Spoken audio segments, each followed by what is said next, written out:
Glória a Deus. Vamos então terminar esse livro, essa lição, padrão divino para o lar, né, para a família.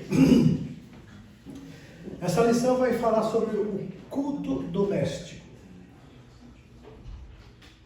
Então, na verdade, a prática do culto doméstico, o lar cristão deve ter isso como uma condição de normalidade. Não devia ser algo especial. Devia ser normal, o culto doméstico. Então, na verdade, quando compreendem esse dever, que é para com Deus, os cônjuges, a família, são fortalecidos na fé e preparados através de um encontro diário com Deus para enfrentar as dificuldades que surgem todo dia.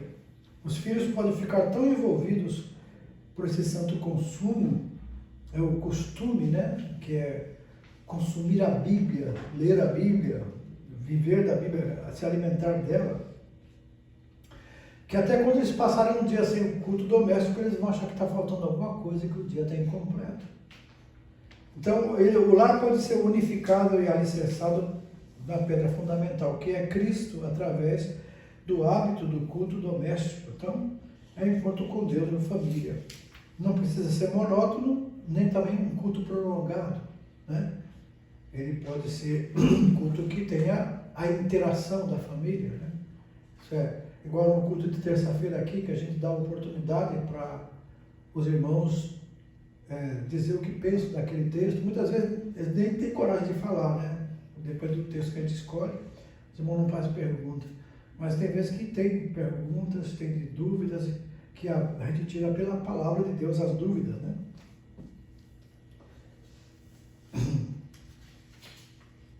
Então, muitas vezes surge até oportunidades de reunião com a família que o próprio Deus prepara, dá um jeito, né? Como aconteceu com a gente lá na América, que foi Deus que tocou no nosso coração para fazer o trabalho, foi feito e Deus abençoou aquela casa. Então, nem todos os cultos podem ser realizados, né? Ou tem que ser realizado dentro do tempo. Deus está pronto a se fazer presente. Por exemplo, se você vai na cozinha, no dormitório do nosso lar, que Deus sempre nos conceda privilégio. Por exemplo, você tem um culto na casa. Vamos fazer ali naquele quarto que é grande, aqui na cozinha no carro, que é a cozinha dos apartamentos muitas vezes são estreitinho, então faz na sala, faz no quarto. Que aqui os quartos muitas vezes viram sala, né? Os apartamentos que são pequenos. Então a gente faz o culto ali. Nós chegamos a fazer culto aqui em Toyohashi com os peruanos. Chega a ter 25 pessoas dentro do apartamento. Aí a gente teve que procurar um salão para começar a nossa igreja de Toyohashi. Deus começou a abençoar, salvar. E no final, hoje é uma igreja que não tem mais, tem 1 ou 2 peruanos, mas quase não vem. Mas a igreja continua lá. Deus confirmou o trabalho ali em Toyohashi. Então, a importância do culto doméstico, os componentes que devem ter o culto doméstico, as características de um culto doméstico planejado e o culto doméstico espontâneo. E a pergunta é, temos uma igreja na nossa casa? Vamos ler Salmo 78, versículos 1, 4 e 6. Vamos ler bem alto? Escutai.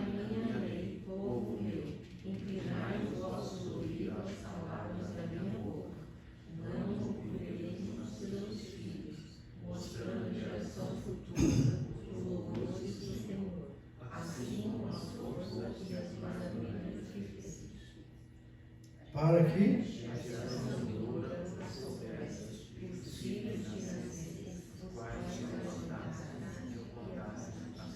os filhos nascem e depois eles contam para os filhos, e assim vai de geração a geração, né? Então, para os pais, o culto doméstico é uma fonte para o enriquecimento espiritual da família. Jesus disse que o homem não pode viver só de pão. Ainda existem muitos pais em lares chamados cristãos tentando viver sem uma dieta espiritual adequada. A leitura diária da Bíblia pode fornecer uma compreensão tal que não se consegue de nenhuma outra maneira e pode também conceder saúde espiritual, né? Um alimento espiritual. Que vamos ler aí a palavra Cristo habite em vós abundantemente, em toda sabedoria, ensinando-nos, admoestando-nos uns aos outros, com salmos, hinos e cânticos espirituais, cantando em graça em vosso coração. Então, cada membro da família é assim fortalecido para resistir o quê? Ao erro e ao pecado. Através do culto doméstico, Cristo é convidado a permanecer no lar como um hóspede divino. Quando, na verdade, nós já falamos que não pode ser um hóspede, tem que ser um morador, né? O culto doméstico ajuda a criar mais harmonia entre os cônjuges quando eles têm o propósito comum de ter uma família consagrada a Deus. Através da oração e da leitura da Bíblia, feita em conjunto, cada um recebe coragem, conforto e esperança para uma vida em harmonia com Deus e com os outros. Então, o culto doméstico oferece oportunidade singular para a instrução espiritual dos filhos. Então, será que já nos deparamos com pais cristãos desapontados com os filhos indiferentes e mundanos? Há pais que contemplam o alvo da vida cristã como se fossem espectadores de um grande desfile, deixando os filhos para trás, e eles deveriam erguer seus filhos bem alto, para que esses também assistirem esse desfile. Devemos compartilhar com nossos filhos as vantagens que temos recebido da parte de Deus. Lá em Deuteronômio 6,7, a palavra, ela intimarás, quer dizer, colocar no íntimo, né, da criança. Então isso deve ser feito no culto doméstico, porque ali é o tempo em família, né? E para os filhos, o culto doméstico é a ocasião em que os filhos têm para adquirir conhecimento da palavra de Deus. Um grande educador de crianças disse: nós despejamos a palavra de Deus na mente dos nossos filhos pela mesma razão que leva o construtor a reunir no local da obra os materiais de construção, a fim de que estejam ali quando for começar o seu trabalho. Quer dizer, implantando nos nossos filhos a palavra de Deus, eles vão crescer com esses materiais. E daqui a pouco eles vão começar a construir alguma coisa na sua vida espiritual. Já tem material ali do lado, não é verdade? Que é a palavra de Deus. Então, o culto doméstico produz nos filhos cristãos a esperança em Deus desde os primeiros anos de vida. Eles são salvos de uma vida de ociosidade entre as massas de jovens desocupados, deprimidos, flutuantes no mar da vida, que mais tarde irão chorar, porque vaidade de vaidade, tudo é vaidade. E para a união do lar, o culto doméstico é um fator que unifica a família inteira, né? Josué, ele incluiu a sua família quando ele fez a declaração de fé com o propósito de fazer a vontade, né? Lá em Josué 24:15, assim: se Baal é Deus, sirvam Baal; se Deus é Deus, sirvam a Deus. Vocês podem escolher, mas eu e minha casa serviremos ao Senhor. Foi uma decisão, né? Uma decisão. Há famílias que estão desintegrando-se pela falta de um líder e porta-voz. Cornélio chamou seus parentes e amigos. O carcereiro de Filipos ouviu, creu e regozijou-se, ele e sua casa. E aí o texto 2 fala de componentes do culto, né? O que é o componente do culto? Primeiro, ele pode ser cuidadosamente planejado, pode ser conduzido, pode ser um período proveitoso, pode chegar, o interessado chegar mais perto um do outro, mais perto de Deus. E quais os componentes do culto doméstico, então? A Bíblia diz o que em Atos 2,42? E perseveravam na comunhão, no partir do pão e nas orações. Então, esse versículo nos dá a fórmula para um relacionamento correto com Deus, tanto no próprio lar como entre os lares alheios. Então, vejamos que os discípulos continuaram a doutrina dos apóstolos, que é seguindo as Escrituras, na comunhão entre as famílias, no partir do pão, comunhão com Deus e nas orações, que é a dependência de Deus. Então, a leitura da Bíblia tem que ser um elemento insubstituível no culto doméstico. Então, pode-se conversar, pode-se falar, mas a Bíblia tem que ser lida, um texto bíblico, e o pai, por exemplo, ou a mãe, ou alguém que for explicar o que significa aquilo, e aí então a edificação do lar vem. Pode ser ler livros também, mas a Bíblia, ela não pode ser substituída por livros, ok? A oração, através da oração o filho fala com o pai, e então a oração é para a vida espiritual, o mesmo que a respiração é para a vida física. O que significa isso, gente? Muita oração, muita vida. Pouca oração, pouca vida. Ok? Deve ser uma parte natural na vida de um lar cristão. Vamos ler Mateus 21, 22? Acha aí Mateus 21, 22 e leia, por favor. Alguém aí acha? Outro acha Atos 10, versículo 4. Pode ler quem achou, por favor? Se crerem, receberão tudo o que pedirem em oração. Isso. Atos 10, 4. Atemorizando, Cornélio olhou para ele e perguntou: que é, Senhor? O anjo respondeu: suas orações e esmolas subiram como oferta memorial diante de Deus. Que bênção, né? A oração no culto doméstico pode ser variada. A família pode orar em uníssono, quer dizer, orar todo mundo junto. Também o pai ou a mãe pode dirigir a oração. Cada membro da família pode fazer uma oração, até pode haver orações silenciosas. Não importa que maneira seja feita a oração, o importante é que haja oração, ok? Então, primeiro a Bíblia, leitura, depois oração, depois louvor, né? Cantar um hino, um louvor, alguém pode cantar um louvor separado, outro pode cantar os hinos da harpa, que são hinos muito edificantes também. Então, na verdade, é procurar músicas que não embalem massageiem o ego dos homens, né? Tem muitos louvores hoje que é para massagear o ego das pessoas, dos crentes, né? Eu já falei para os irmãos, louvor na igreja é da igreja para Deus, e não de Deus para a igreja. Então, muitas vezes a gente canta o que Deus vai fazer para a igreja, mas é para ele, o louvor é para ele. Então, a gente louva ele pelo que ele fez para a igreja, aí tá bom. E tem muitos louvores bons também hoje, que a gente pode escolher, mas tem muitos louvores que são, até, além de ser difíceis de ser cantados, eles só o grupo que canta, então é um show, né?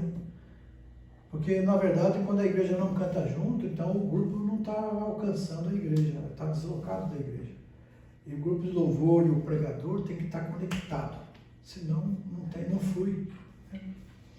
E para isso precisa ter consagração, jejum, oração, leitura da Bíblia. Isso faz parte da vida de todo adorador, de todo cristão. Agora, aqueles que têm um cargo na igreja têm que estar bem mais preparados, né? Depois do louvor, o texto 3 fala sobre a regularidade, né? Então, a duração do culto, ela não é tão importante, mas a regularidade é não apenas importante, como necessária. Então, há famílias que gostam de ter as 2 devoções familiares no período da manhã, antes que seus membros saiam para os deveres do dia. Há outras que preferem tê-las à noite, depois do jantar. O importante é achar o tempo apropriado para a nossa família e persistir no costume fielmente dia a dia. E a duração depende do Espírito Santo, né, amados? A gente tem um plano de 40 minutos, 1 hora do culto doméstico, mas se o Espírito Santo, de repente, toma, aí é ele que vai definir, né? Agora, tem que se respeitar também a idade. Se tem crianças em casa que vão ter que acordar cedo para ir para a escola, então tem que ter um horário que não venha atrapalhar também o descanso das crianças, né? E a variedade aqui, ele dá uma ilustração de como pode ser um programa ou com variação, né? Na segunda-feira você faz um comentário da mensagem pregada na igreja, né? No dia anterior e a sua aplicação aos membros da família.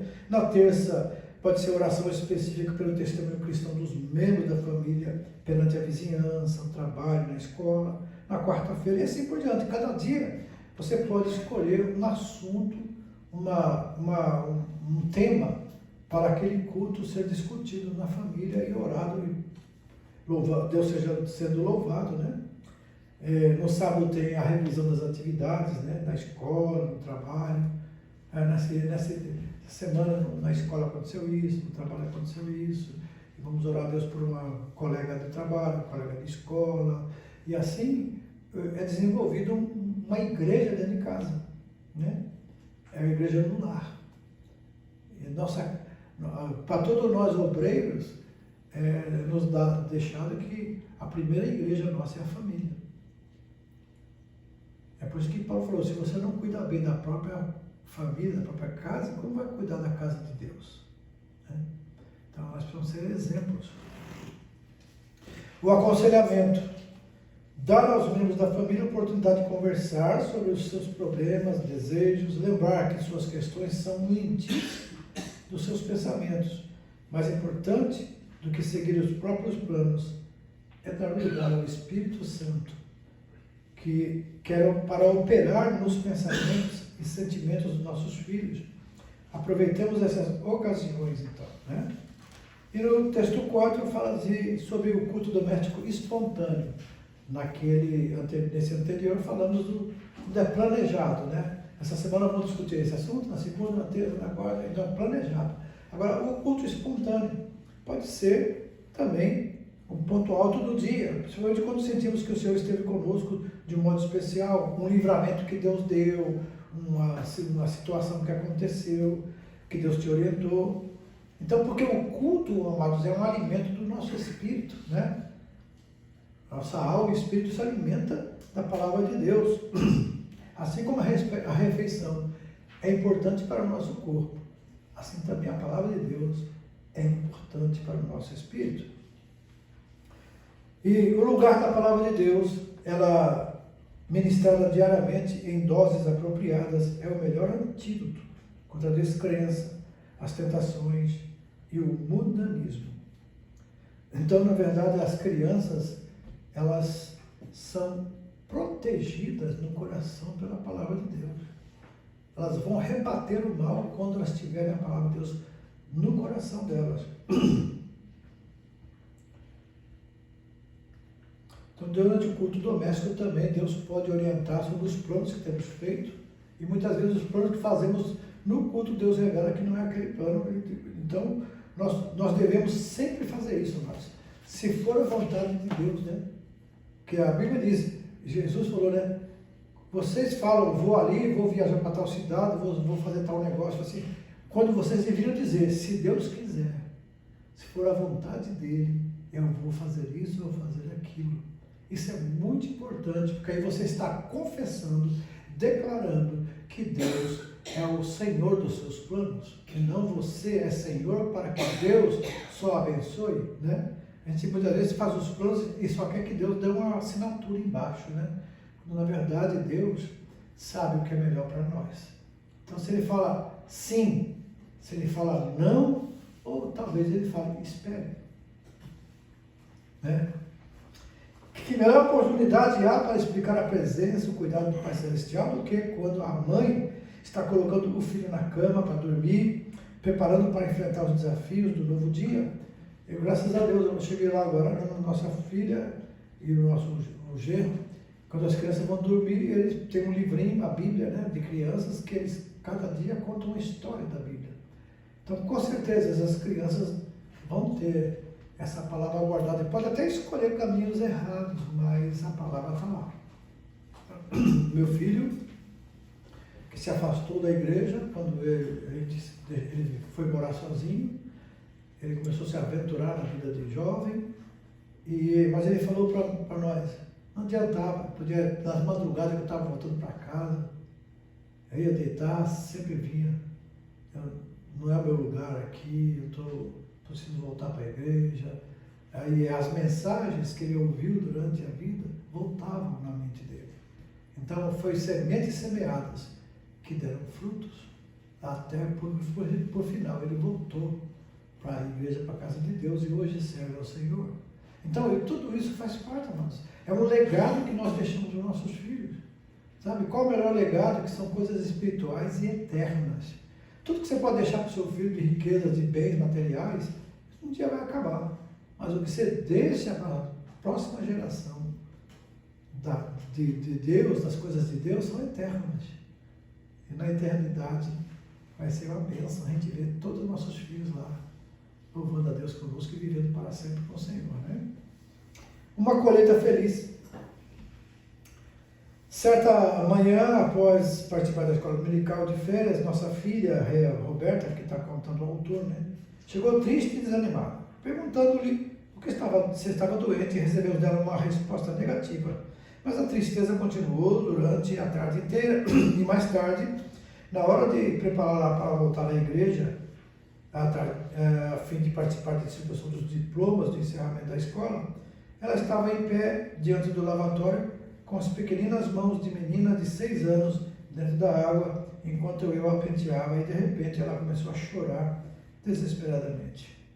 Descobri que o seu irmão gêmeo havia se entregado a Cristo durante o apelo da manhã, mas ela ficava com vergonha, né, acanhada de ir à frente. Nunca esquecerei o olhar da minha filha quando falei: mas querida, Jesus está aqui no banheiro também, e você pode fazer isso agora mesmo.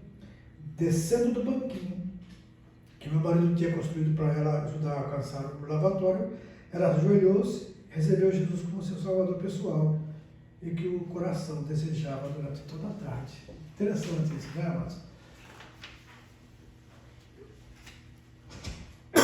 A pergunta é: temos uma igreja em nossa casa?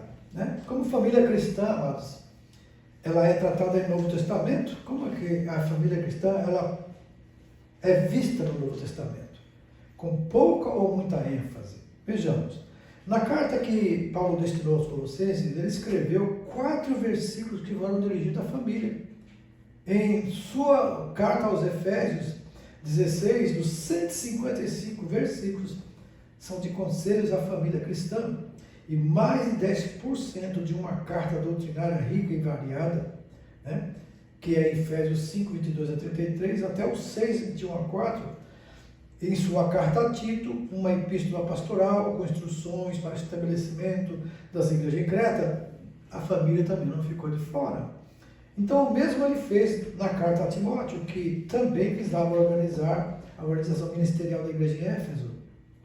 O apóstolo Pedro, em sua carta de esperança aos crentes dispersos, sofrendo provações entre os pagãos, lembrou-se igualmente de instruir os cônjuges cristãos. Como vemos, não é pequeno o destaque da família no Novo Testamento, sem falar nas reprovações de Jesus ao divórcio, adultério, negligência dos filhos aos pais idosos, etc., nos evangelhos. A igreja que está em sua casa. Então, além disso, no Novo Testamento, o lar cristão é quase sinônimo de igreja. Na verdade, naquela época, né, o lar cristão era uma igreja. Pelo menos no início, né? Então, enquanto foi possível, os primeiros cristãos cultuavam a Deus no Santo Templo em Jerusalém. Mas veio a perseguição e foram dispersos e passaram a reunir-se nos lares. Cada lar cristão, começando provavelmente com o culto doméstico, logo abrigava uma congregação. E no livro de Atos encontramos: e considerando ele nisto, o que ele fez? Foi à casa de Maria, mãe de João, que tinha o sobrenome de Marcos, onde muitos estavam reunidos e oravam. Então, um culto numa casa. Nas cartas de Paulo lemos: saúdam-vos afetuosas no Senhor quem? Áquila e Priscila, como a igreja que está em sua casa. E é a nossa amada Áfia e a Arquipo, nosso camarada e a igreja que está Em tua casa. em sua casa. Então, veja aí, tudo isso, amados, é o Novo Testamento falando de culto no lar.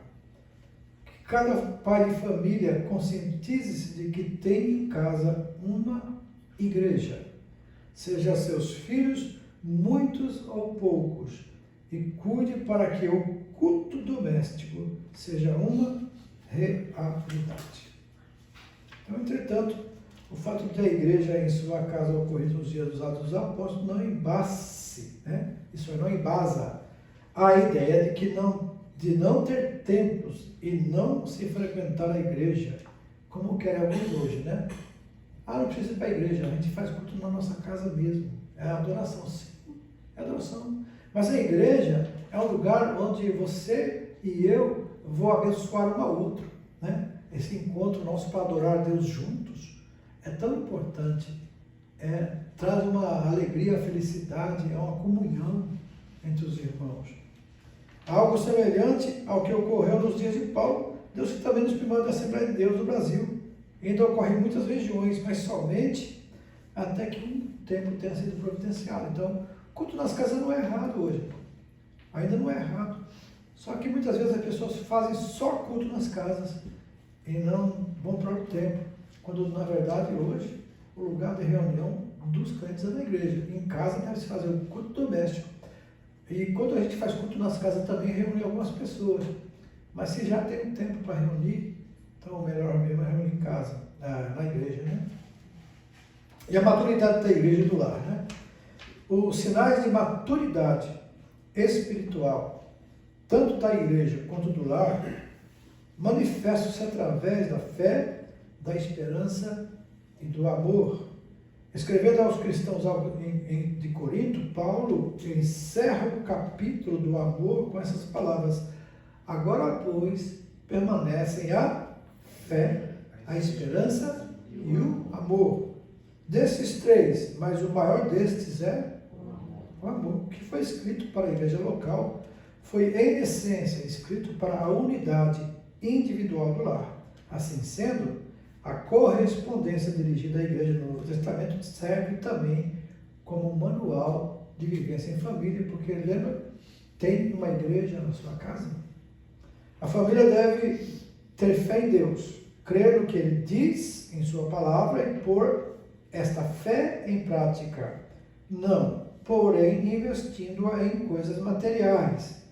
Vamos orar para Deus nos dar isso, nos dar aquilo, não. É colocar a fé em prática para também mais curas, milagres, salvação, né? O que Jesus disse em Mateus 6,33? Mas buscai primeiro o reino de Deus e a sua justiça, e todas as coisas vos serão acrescentadas. Então, as necessidades do lar, todas elas, da nossa vida pessoal e do lar.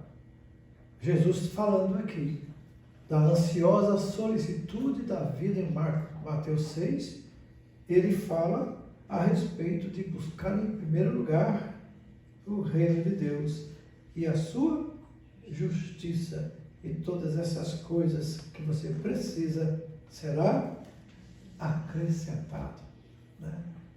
Então, só experimenta esse acrescentar de Deus, amados, quem coloca em primeiro lugar Deus na sua vida. Quem não coloca, nunca experimentou e não vai experimentar, a não ser que priorize as coisas de Deus, que é, em primeiro lugar, o reino de Deus. É Deus reinando na nossa vida no lar. E a sua justiça. Todas essas coisas, comer, beber, vestir, será acrescentado.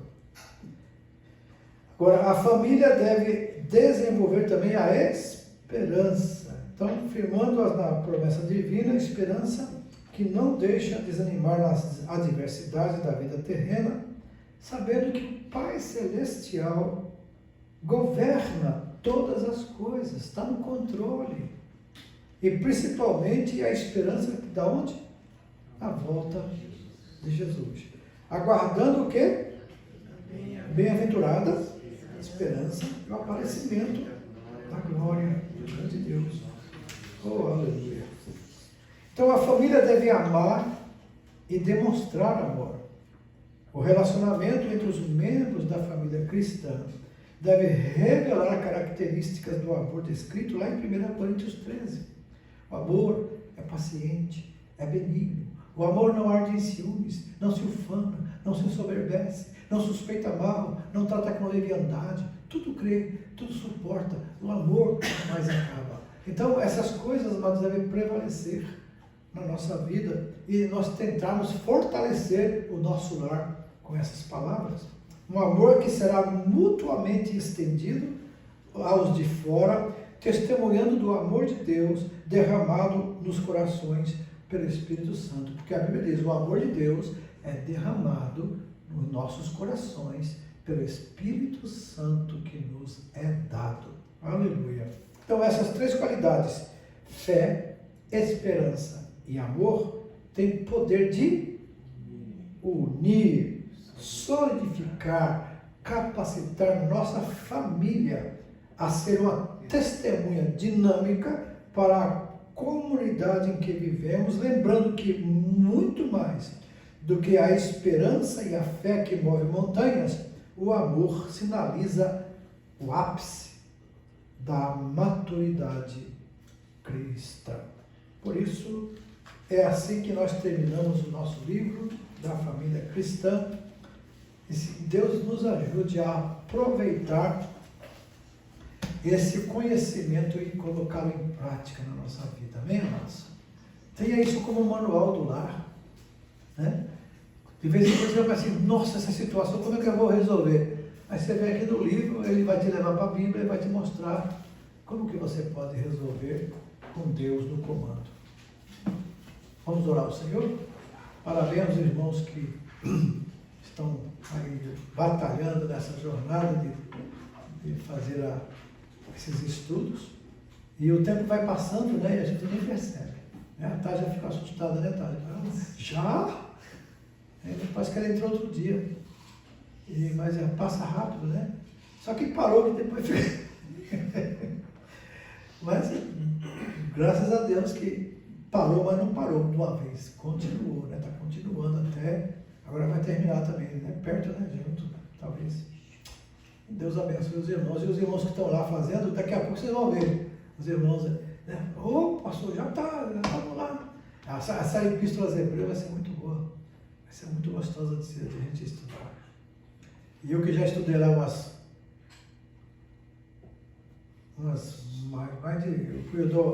a gente dá o ETAD de cada 4 anos, eu já dou o ETAD desde o Brasil, então já faz mais de 20 e poucos anos que a gente estuda e sempre tem novidade, viu, irmãos? Nunca fica velha. Vamos lá, Senhor. Pai querido, obrigado mais uma vez, porque nós terminamos mais este livro, Senhor, sobre a conduta da família cristã no teu padrão, o padrão de Deus. Que nós possamos colocar em prática esse conhecimento, essas 10 lições que foram ministradas, fiquem gravadas em nosso coração. Que nós possamos colocar em prática, ajudados pelo teu Espírito Santo, para que nosso lar seja um lar cristão verdadeiramente, um lar harmonioso, um lar feliz, onde a família unida te agradece, te engrandece e te adora. Obrigado, Pai, por essa oportunidade. No nome de Jesus, mais uma vez oramos. Amém. Deus abençoe. Vamos fazer? Se o missionário me